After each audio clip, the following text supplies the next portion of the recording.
सबों को प्रभु यीशु मसीह के मधुर नाम में सलाम नमस्कार। जय मसीह की। जैसा भाई ने प्रारंभ में कहा, हमारे रिश्ता कई साल पुराने हैं। जब हम को महसूस हो रहा था कि हम अकेले हैं, कोई आसपास में नहीं है, तो अचानक उस समय में हमारी एक पत्रिका थी, सुविशेष ध्वनि, जिसमें छोटा सा एक नोटिस जैसा था, भाई परिवार के साथ वापी में आके सेवा शुरू की है। तो तुरंत हमने कार्ड लिखा, मेरे याद अगर सही रहते तो ब्रदर सीधा आगे तकरीबन 200 किलोमीटर दूर है। और जैसा भाई ने कहा, वही सबसे नजदीक की कलीसिया थी और नजदीक के परिवार। तो फिर वहां हम जब पहुंचे तब मालूम पड़ा कि शारीरिक तौर से भी हम रिश्ते में है, रिश्तेदार है। हमारी घरवाली, आपकी बहन और प्रिय जोसडाली के मिसेस, ये दोनों कजिन्स है। तो तब से जो रिश्ता शुरू हुई आज तक है। हालांकि कोरोना और ऐसे कुछ बाधाओं के कारण लगातार आपस में मिलने की मौका नहीं मिले, पर प्रभु में आशा रखते हैं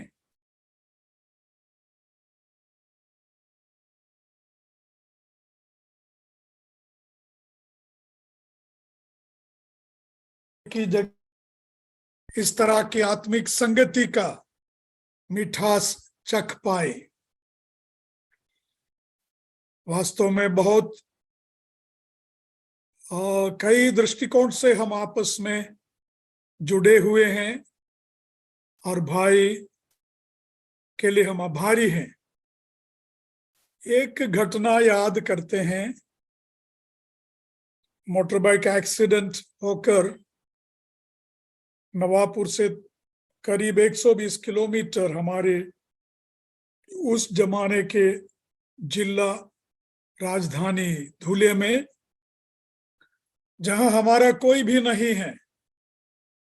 तो उस जमाने में फोन नहीं, मोबाइल नहीं, पत्र या टेलीग्राम।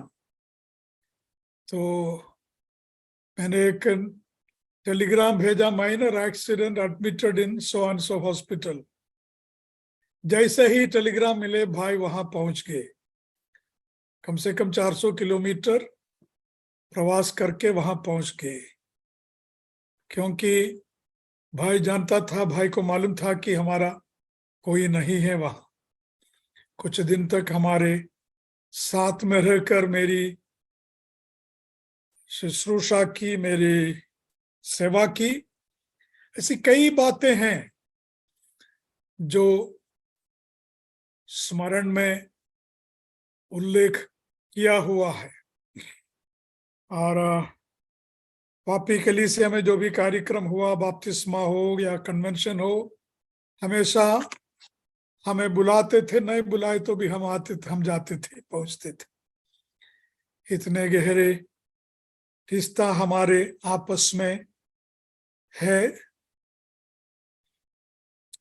और प्रभु को धन्यवाद हो कि इस प्रकार प्रभु ने प्रिय भाई के द्वारा आज की सेवकाई के लिए मुझे न्योता मिली है।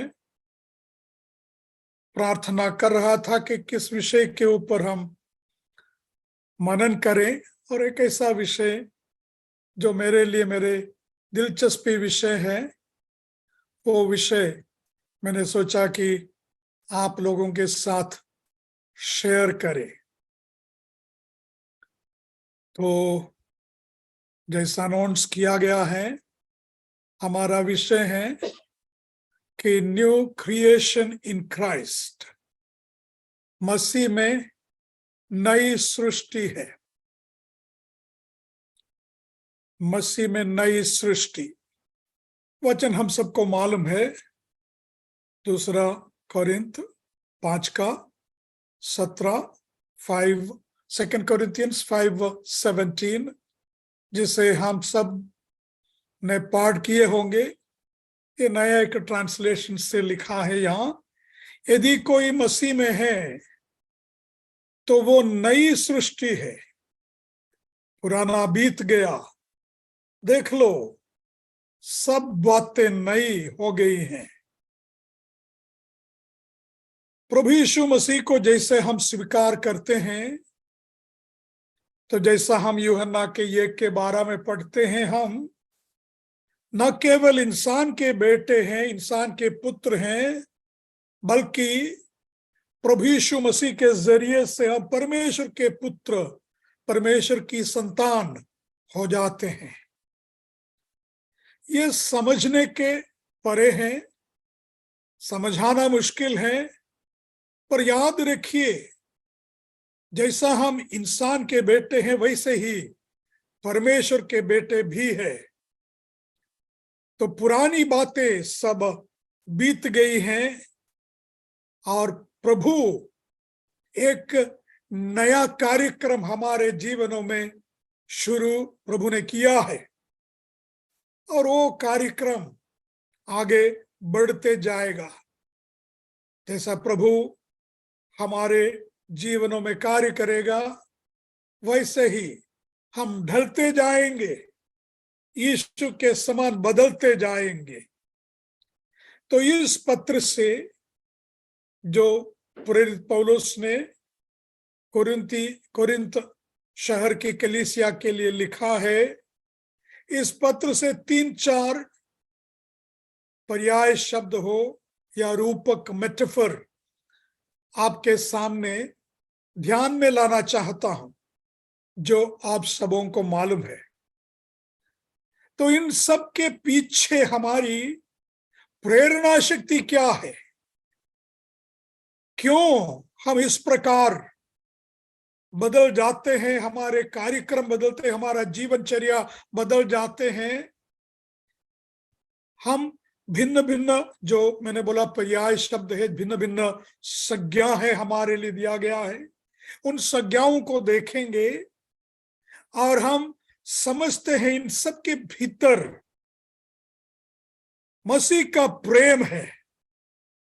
जो प्रेम प्रभु यीशु मसीह को स्वर्ग से नीचे जमीन तक लाए, इस प्रेम ने प्रभु यीशु मसीह को परमेश्वर पिता की उपस्थिति छोड़कर, स्वर्गीय दूतों की आराधना छोड़कर इस पृथ्वी पर इंसान बनने के लिए, मनुष्य के अवतार लेने के लिए प्रेरणा दी। उसी प्रेरक शक्ति हमारे जीवनों में कार्य कर रहा है। हमारी प्रेरणा है प्रभु यीशु मसीह का प्रेम। आगे बढ़ते हैं। इस प्रकार नई सृष्टि भिन्न भिन्न प्रकार में दिखाई देते हैं हमारे जीवन संसार में। सबसे पहले 2 अध्याय 14वां वचन, chapter 2, 2 Corinthians actually, it's not 1 Corinthians, 2 Corinthians chapter 2 verse 14।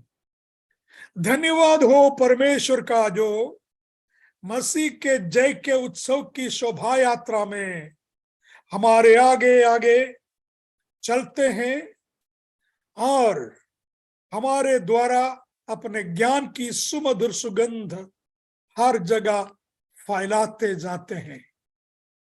पौलुस यहाँ एक सुंदर तस्वीर खींच रहा है। पुराने जमाने में राजा लोग लड़ाई के लिए जाते हैं और लड़ाई में जो राजा हार जाते हैं और उनके सिपाही, उनकी सेना हार जाते हैं, सबको बंदीवान करके अपने देश में लेके आते हैं, राजधानी में लेके आते हैं। बड़ी एक शोभा यात्रा के रूप में है। संगीत होगा, नाचना होगा, विजयी राजा अपने रथ पे आगे आगे चलता है और जो विजयी सेना है उसके पीछे पीछे चलते हैं, और जो हार गए हैं वे सबसे पीछे, हाथों में बेड़िया बंधन, एक गुलाम के रीति में वे भी पीछे पीछे जाते हैं। और सड़क के दोनों बाजू में रहते हैं याजकगण, कोई भी पंथ का, कोई रिलीजन का क्यों ना हो, और याजकगण अपने हाथों में धूपदान लिए हुए हैं। तो सारे सड़क, सारे शहर एक सुंदर सुगंध से, सुमधुर सुगंध से भर जाते हैं।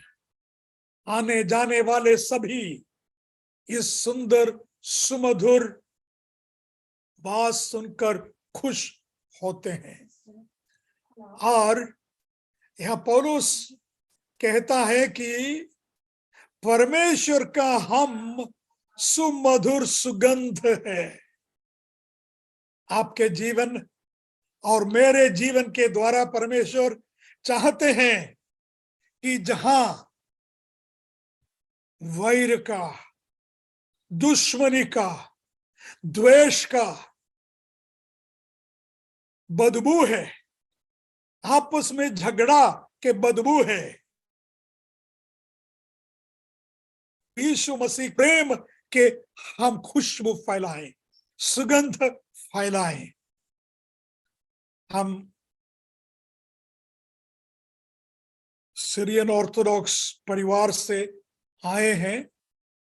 मेरे सुनने वाले कुछ लोग इस प्रकार के परिवार से आए हुए होंगे।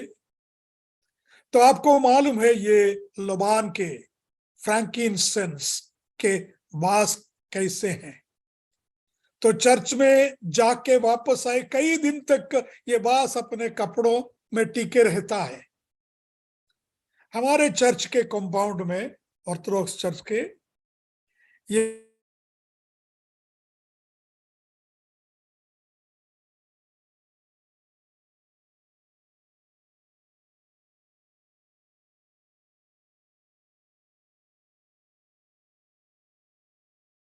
जब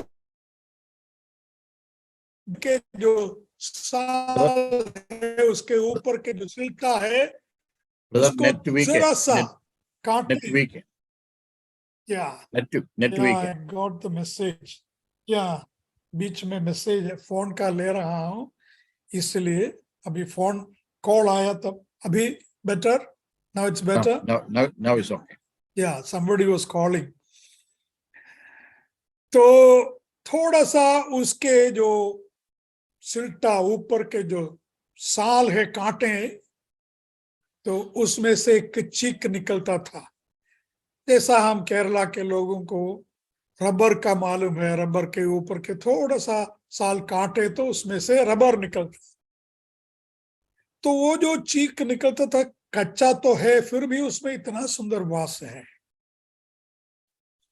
फिर हम एक और याद मुझे आ रहे हैं, हम लोग गए इस्राएल में जब पढ़ाई कर रहे थे हिब्रू यूनिवर्सिटी में। वहां एक खास जगह है बिब्लिकल गार्डन। बाइबल में जितने ही पेड़ पौधों के नाम दिया है, सारे पेड़ पौधे वहां रखे हैं उस गार्डन में। वहां हमने मीरा जो है उसके, गंधरस बोलते हैं ना, गंधरस, उसके पेड़ देखा। उसके पेड़ का भी, उसका साल काटते हैं, उसमें से चीक निकलता है, उसका रस निकलता है, इतने खुशबूदार है वो। मित्र, अगर खुशबू फैलाना है, आपके जरिए से, मेरे जरिए से, हमारे जीवनों से अगर संसार में खुशबू फैलनी है, तो कुछ न कुछ जख्म इधर उधर लगना होगा। ये जख्म से सुंदर खुशबूदार चीक निकलते हैं और उससे सारी जगह सुंदर सुगंध फैलते हैं।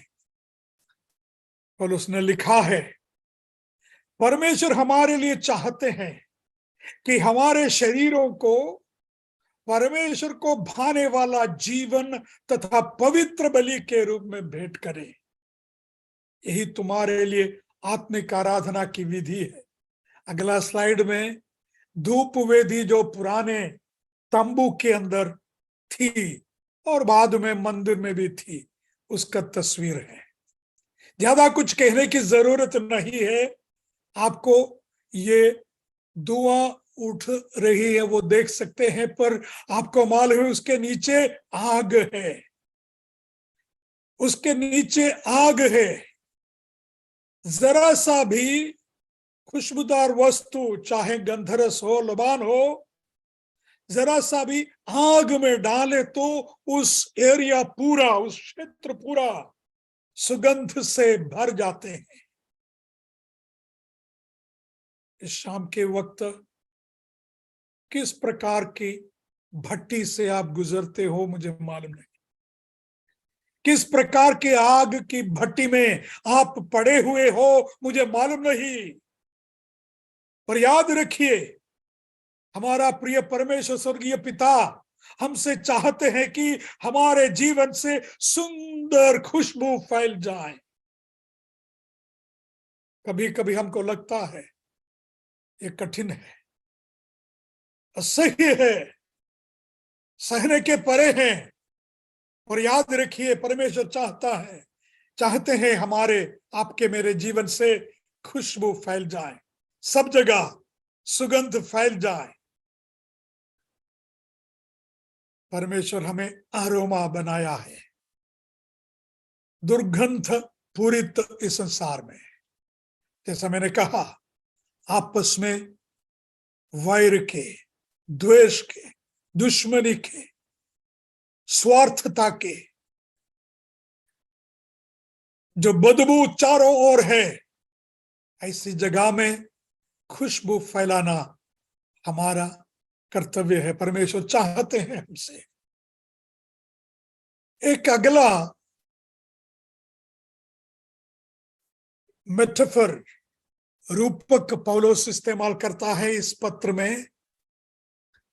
2 कोरिन्थ 3 के 3 अध्याय वचन, 2 कोरिन्थ 3 अध्याय के 3 वचन, मसीह का पत्र तुम हो, हमारी सेवकाई का परिणाम, जिसे स्याही से नहीं परंतु जीवित परमेश्वर के आत्मा से, पत्थर की पटिया पर नहीं परंतु मनुष्य के हृदय की पटिया पर लिखा गया है। You and I are letters of Jesus Christ। जैसा हम हमेशा कहते हैं बाइबल के बारे में, this is God's love letter to mankind. इंसान के प्रति परमेश्वर का प्रेम पत्र है बाइबल। मार्टिन लूथर ने कहा है कि बाइबल के हर एक लफ्जों में, हर एक शब्दों में Jesus Christ cradles on every word of the scripture. प्रभु यीशु मसीह सोया हुआ है, लेटा हुआ है हर एक शब्दों में, और परमेश्वर इस प्रेम पत्र से संसार से वार्तालाप करना चाहते हैं। पर उसके पहले जब तक लोगों को अपनी भाषा में बाइबल नहीं है, उनके समझने जैसी भाषा में बाइबल नहीं है, तब तक एक और पत्र परमेश्वर संसार में रखे हैं। वो पत्र हैं आप और मैं, आप और मैं। परमेश्वर संदेश फैलाना चाहते हैं। That the world is training to see consistency in our lives। हम तो बहुत बातें करते हैं, मुझे भी उसके साथ में आप जोड़िए, बातें तो बहुत करते हैं, पर संसार को हमारे जीवनों से, हमारी जिंदगी से प्रभु यीशु मिलना मुश्किल हो गए हैं। हमारी आवाज से मुखरित संसार में यीशु मसीह की आवाज खत्म हो जाते हैं, धीमी हो जाते हैं। जैसा यहां लिखा है, आप देखें, the only Bible some people would ever read is your Bible, is your life. The only Bible some people would ever read is your life. ध्यान रखिए, आपके अड़ोस पड़ोस के हिंदू लोग हो, मुसलमान हो, आदिवासी हो, आपने बाइबल फ्री में दिए तो भी, हजारों रुपया खर्च करके बाइबल छपा के उनके हाथों में दिए तो भी वो लोग नहीं पढ़ेंगे। पढ़ने की इच्छा नहीं है, लोगों के मन में किताबें पढ़ने की इच्छा नहीं आजकल। तो लोग देख रहे हैं, आपके जीवन ताक रहे हैं। जैसा बाइबल ट्रांसलेटर्स को ट्रेनिंग देते हैं, हम कहते हैं यही, भाई जिस घड़ी जिस क्षण आप उनके गांवों में पैर रखते हैं, उसी क्षण से लोग आपके जीवन को पढ़ रहे हैं। आपने एक शब्द भी उच्चार नहीं किया, एक अक्षर भी बोले नहीं, लोग आपके जीवन को पढ़ रहे हैं, आपके जीवन को ताक रहे हैं। आपका जीवन ही एकमात्र बाइबल जिसे कुछ लोग कभी पढ़ेंगे, दूसरा बाइबल नहीं पढ़ेंगे। क्या लोग, जैसा फिलिपियन जेलर पौल और सिलास को कहा प्रेषित 16वां अध्याय में, मित्रों मैं क्या करूं, उद्धार पाने के लिए मैं क्या करूं? क्योंकि उस जेल के अंदर के उनके जो कार्यक्रम ठीक से ध्यानपूर्वक को देख रहा था जेलर। वे प्रार्थना करते थे, परमेश्वर के स्तुतिगान गा रहे थे। अचानक भूकंप आए, सारी कहानी हमें मालूम है। तो उनके जो प्रतिक्रिया, वहां भूकंप आए तो सभी भाग गए होंगे, जेलर ने सोचा। पर पौलुस चिल्ला के कहा, आप अपने आप को कोई हानि न करना, हम सब यहां हैं, कोई भागे नहीं, हम सच्चे लोग हैं। तो उस जेलर ने जान लिया कि उनके साथ जीवित परमेश्वर है, ये जीवित परमेश्वर के दास है। मित्र, लोग हमें पूछते हैं कि जो खुशी तुम में है, जो आशा तुम्हारे दिलों में है, जो शांति तुम्हारे चेहरे पर है, वो हमें कैसे मिले, किस प्रकार? हम हताश हो चुके हैं। मंदिरों में जाके, नदियों में जाके, तीर्थ यात्राओं में जाके हम हताश हो चुके हैं। जीवन निरर्थक महसूस कर रहा हूं। आपकी खुशी मुझे कैसे मिले? आपकी शांति जो आपके चेहरे पे है, मुझे कैसे मिले? The only Bible some people would ever read is your life. क्या आपके जीवन यीशु के पत्र है, जिसे पवित्र आत्मा ने आपके दिलों में लिखा है अमिट स्याही से, ताकि सब लोग हमें पढ़ें, हमारे जीवन को पढ़ें। एक और सुंदर उपमा, सुंदर रूपक पौलुस इस्तेमाल करते हैं। दूसरा कोरिन्थ 4:7 में, ये अमूल्य निधि हम में मिट्टी के पात्रों में रखी रहती है। एक अनमोल निधि है। We have this treasures in pots of clay. We have this treasure in pots of clay, in jars of clay. या हम में से कई हमारे उम्र में, हमारे संसारिक यात्रा में कुछ अध्याय खत्म कर चुके हैं। भाई जोशडाली से पूछे, वो जवान है, हम तो बूढ़े हो चुके हैं। शरीर के भिन्न भिन्न जगह में जो दर्द है, हाथ में दर्द, पैर में दर्द, कमर में दर्द, तो हफ्ता पहले मुझे जरा छाती में भी थोड़ा डिस्कम्फर्ट था, डॉक्टर के पास जाना पड़ा 10-12 दिन पहले। ये सब दर्शाते हैं, ये सब हमें बताते हैं एक सच्चाई कि हम मिट्टी के पात्र हैं। At best we are only pots of clay. हम, जैसे मैंने कहा, सीरियन ऑर्थोडॉक्स चर्च में हमारे सारा बचपन और जवानी भी 25 साल तक उसी में गुजारे। तो उनके जो प्रेत क्रिया यानी फ्यूनरल, डेड बॉडी दफनाने की जो सर्विस है, कई सारी बातें सुंदर है, दिलचस्प है, दिल को छूने वाले है। एक मैं याद कर रहा हूं, जैसा डेड बॉडी के सामने पादरी पढ़ेगा किताब से, वो पढ़ेगा, यही तो इंसान के अंत है, तो हे धनवान, तुम्हारे धन में क्यों घमंड करते हो। यही अगर इंसान के अंत है, तो ये सुंदर व्यक्ति क्यों अपनी सुंदरता में घमंड करते हो। यही अगर इंसान के अंत हो, तो हे आरोग्यवान, तुम्हारे आरोग्य में क्यों घमंड करते हो। याद रखिए, हम मिट्टी के पात्र हैं। यिर्मयाह 18:1 से 6 तक पढ़ना है, शायद वक्त नहीं होगे, देखते हैं।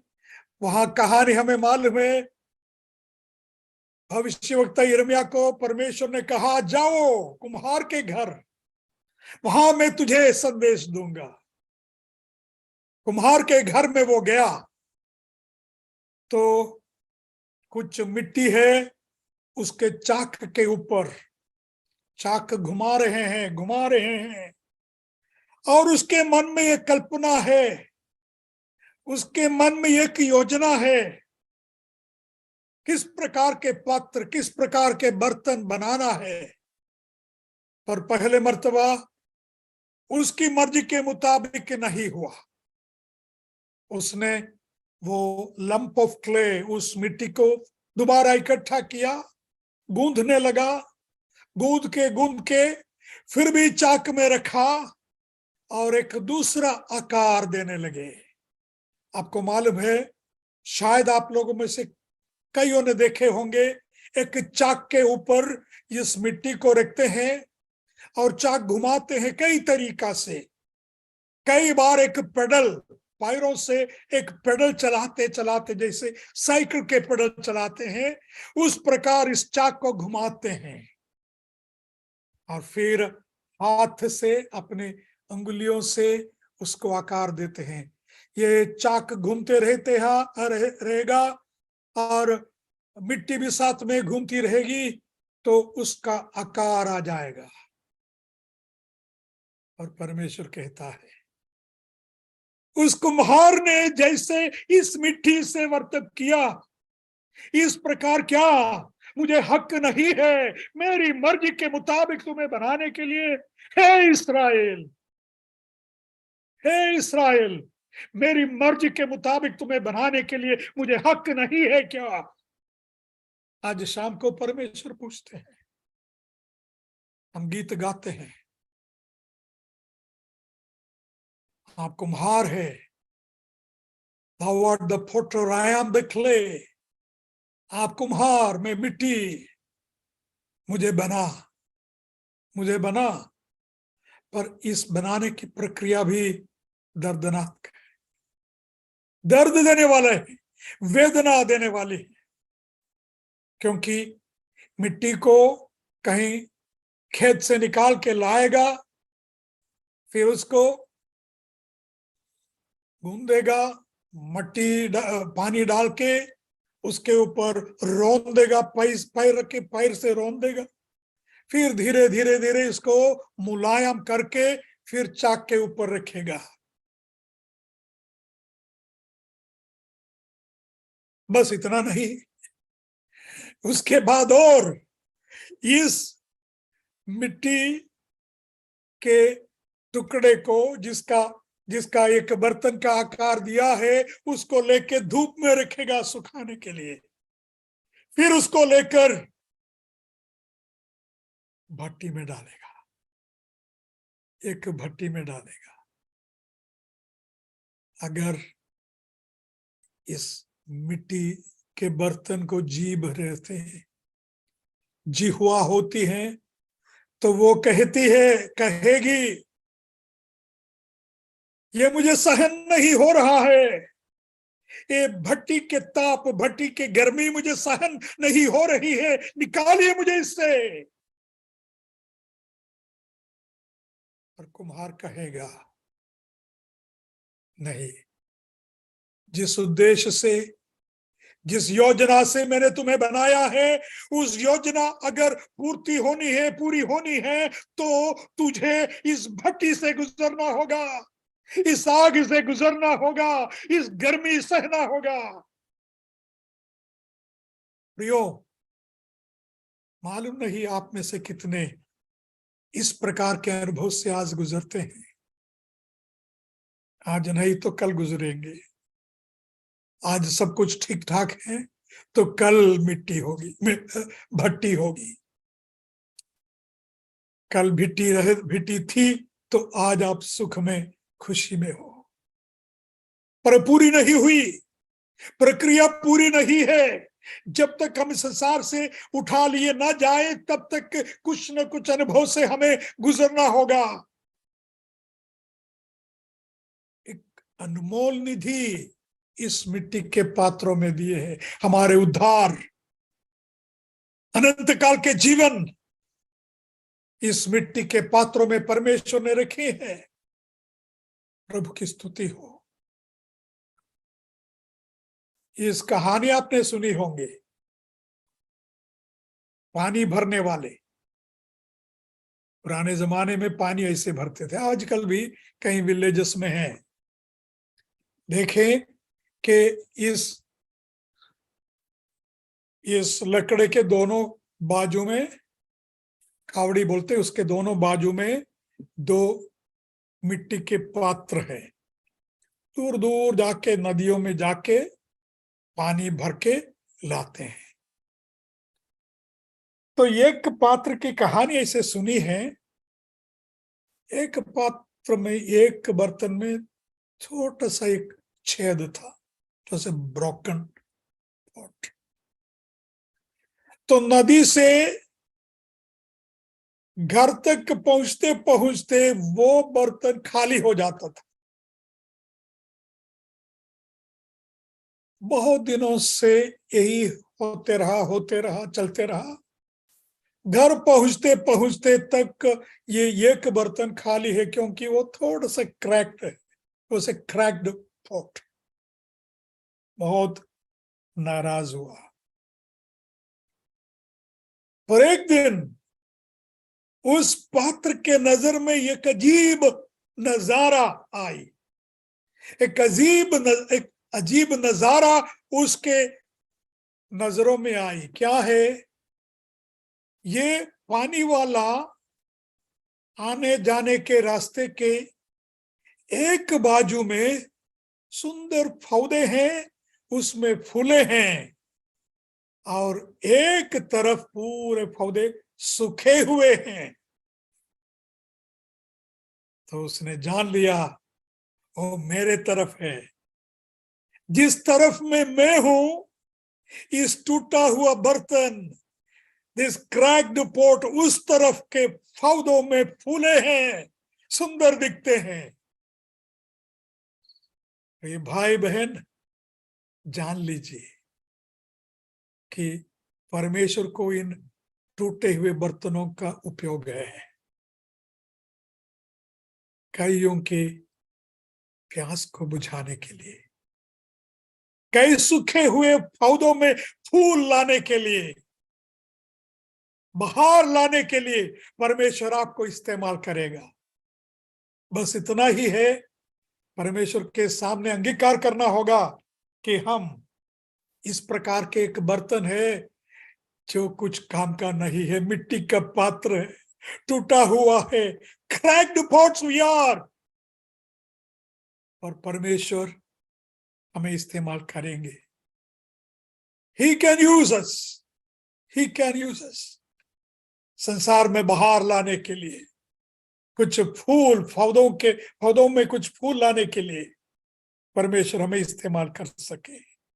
अंत में एक और रूपक पौलुस इस्तेमाल करते हैं, 5:20 है,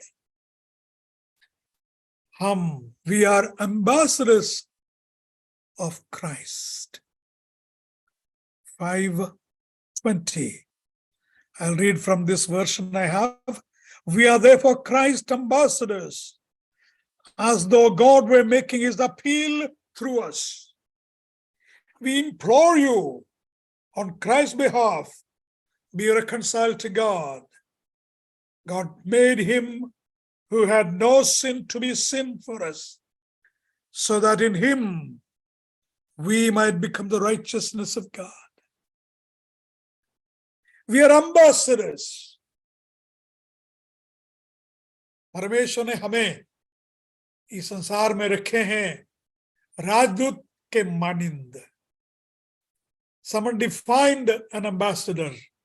An ambassador represents his home country in a foreign land for a short while.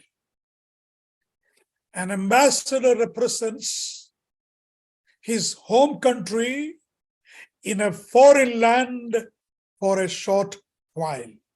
इसका हिंदी अनुवाद लिखा है, एक राजदूत एक छोटी अवधि के लिए एक विदेशी भूमि में अपने देश का प्रतिनिधित्व करता है। ये हम है, ये हम है। सबसे पहले हम देखते हैं छोटी अवधि के लिए, for a short while, only for a short while. हमको लगता है कि हम यहाँ हमेशा हमेशा के लिए रहने वाले हैं। इस प्रकार हम वर्तन करते हैं। संसार के लोगों को देखिए, उनके जीवन में एक ध्येय है कि ज्यादा पैसा कमाए, ज्यादा पैसा, बड़ा बड़ा घर बनाए। ऐसा लगता है कि उनके मन में विचार है कि वे हमेशा हमेशा यहाँ के रहने वाले हैं, और छोटी अवधि के लिए हैं। जब छोटे थे हम ना, बालक थे, तब हम सब ने चाहा होगा कि जल्द से जल्दी बड़ा हुआ तो कितना अच्छा होता है ना, बड़ा होना चाहता था। हमको लगता था कि टाइम बहुत लंबा है, एक साल छोड़ दूसरा साल पहुंचने के लिए कितना टाइम लगता है, एक क्लास से परीक्षा लिखकर दूसरे क्लास में जाने के लिए इतना टाइम लग रहा है। और कुछ सालों के बाद अभी ऐसा लगता है कि हर साल कल के जैसा है ना। अभी कल जैसा मुझे याद है कि Y2K कितने लोगों को याद है? The new gen people would know, the new century people would know Y2K। सारे संसार घबरा गए। 2000 आ रहे हैं। Y2K 2000 year 2000, Y2K 2000। कई लोगों ने बोला कि अभी सारा कंप्यूटर बंद होने वाला है, उड़ने वाले विमान गिरने वाला है, कई तकलीफ संसार में होने वाले हैं। हमको लग रहा है कि वो कल की बात है, पर 22 साल पहले है, कल की बात नहीं है। 22 साल हुआ, 22 साल हो गया है इस Y2K को। भाग रहे हैं, समय समय भाग रहे हैं। पर ध्यान रखिए थोड़ी देर के लिए, हाँ, ये बीमारी के, छल के, कई तरह के हमें विरोध सहने का, निंदा सहने का, पीड़ा सहने का, है ना। हर रोज हम पढ़ते हैं विश्वासी लोग पीड़ा से गुजरते हैं, सताव से गुजरते हैं, इवेंजलिस्ट को मारते हैं, पास्टर को मार डालते हैं। मित्र, पीड़ा के दिन थोड़े हैं, छोटी अवधि के लिए हम यहां हैं। ऐसी पीड़ा छोड़ दो, शारीरिक पीड़ा, दर्द, बीमारी, संकट, कई तरह के तकलीफ, मुसीबत, इन सब के दिन थोड़े ही है, छोटी अवधि के लिए हम यहां हैं। विदेशी भूमि में अपने देश का प्रतिनिधित्व करता है। आप में से कई लोग एम्बेसी गए होंगे, हम गए हैं अमेरिकन एम्बेसी वगैरह। बॉम्बे में अमेरिकन एम्बेसी है, यानी कॉन्सुलेट। बहुत बड़ा कंपाउंड है, हाई सिक्योरिटी वॉल है।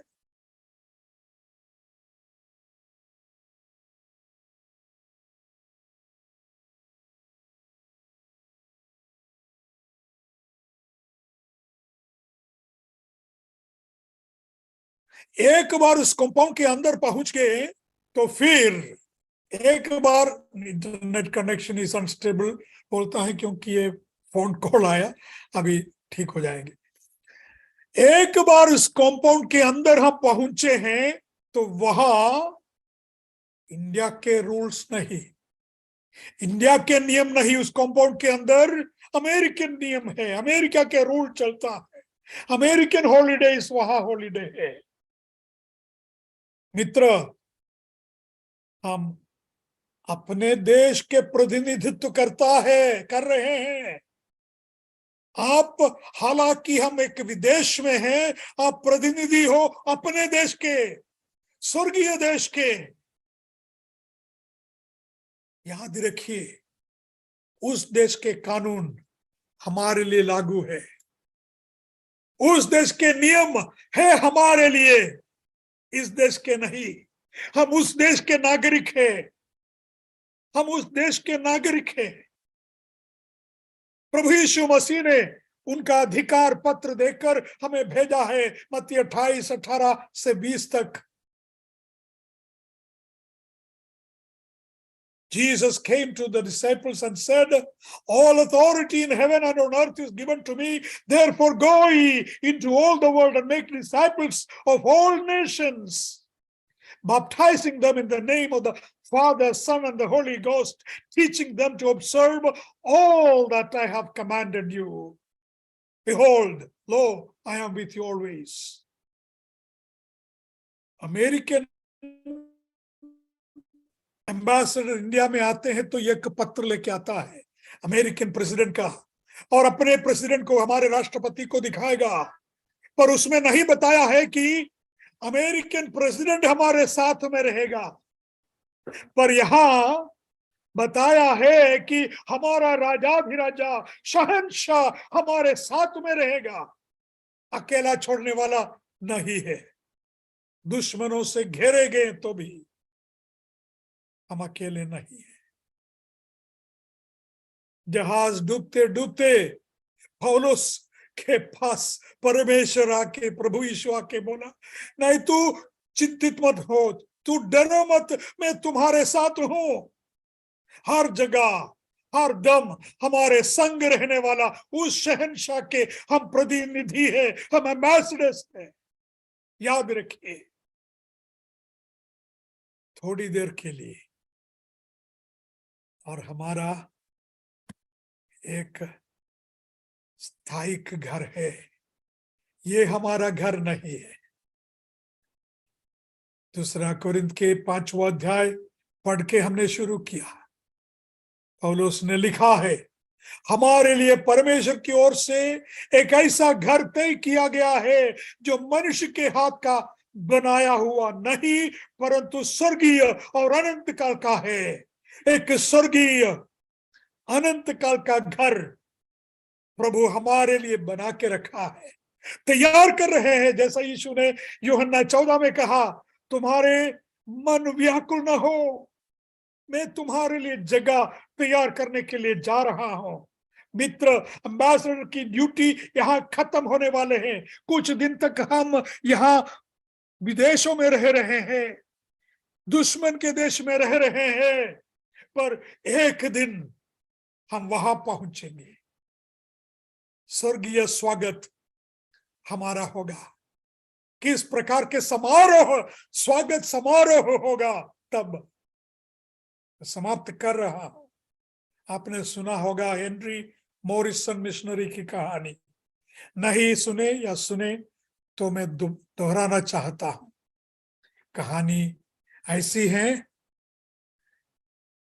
ऐसी है, जैसा आपने सुने होंगे। हेनरी मॉरिसन पिछले यानी 19th सेंचुरी या 20th सेंचुरी में, 20th सेंचुरी के प्रारंभ में अफ्रीका में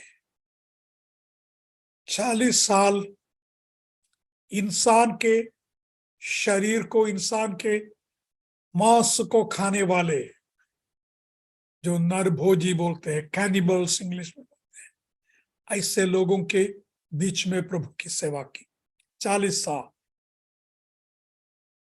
और वो वापस अपने देश अमेरिका पहुंच रहे हैं। न्यूयॉर्क के पोर्ट, उस जमाने में प्लेन में नहीं, जहाज में, दूर से देखा पोर्ट में बहुत बड़ी एक भीड़ जमा है, सैकड़ों लोग जमा है। दूर से देख तो कुछ लोगों के हाथों में फुलहार है, बुक्के हैं। तो हेनरी मॉरिसन ने अपनी मिसेस से कहा, देखो बेटी, देखो डियर, हमें स्वागत करने के लिए कितने सारे लोग आए हैं। हम प्रभु की सेवा करके वापस आ रहे हैं, कितने सारे लोग हमारे स्वागत करने के लिए आए हैं। तो जहाज किनारे में साहिल पे पहुंचे तो देखे तो सब लोग दूसरी एक ओर भाग रहे हैं। इन दोनों की तरफ नहीं, लोग भाग रहे हैं दूसरे एक जन के ओर। उसमें था